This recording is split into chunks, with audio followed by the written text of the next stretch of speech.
Les tensions entre la Chine et les États-Unis ont occupé le devant de la scène dans un contexte d'escalade de la guerre commerciale. Monsieur Wang a accusé Washington d'adopter une approche à deux visages, c'est-à-dire de chercher à établir de meilleurs liens avec la Chine tout en supprimant son développement. Il a également rejeté la justification de Washington pour les droits de douane qui cherche à rendre la Chine responsable de la crise du fentanyl. La Chine prend toujours des mesures résolues contre le trafic et la fabrication de drogue. La Chine dispose des politiques de lutte contre les stupéfiants les plus strictes et les plus complètes au monde. Nous avons aidé les États-Unis pour des raisons humanitaires.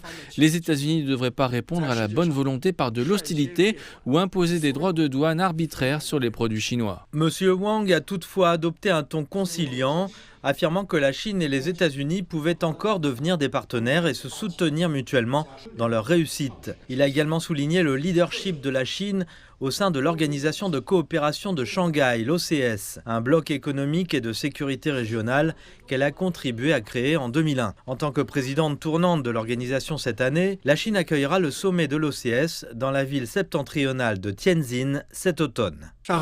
L'OCS a été fondé en Chine et porte le nom de Shanghai, ce qui revêt une signification particulière pour nous.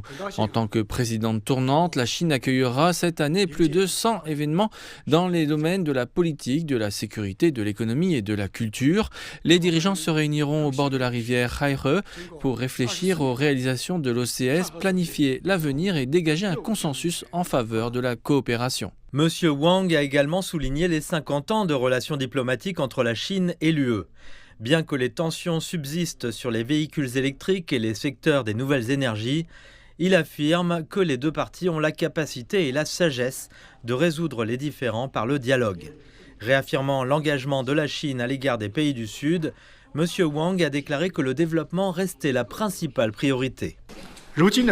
Aujourd'hui, les pays du Sud représentent plus de 40% du PIB mondial et sont à l'origine de 80% de la croissance mondiale. Il est vital pour la paix, le développement et la gouvernance dans le monde.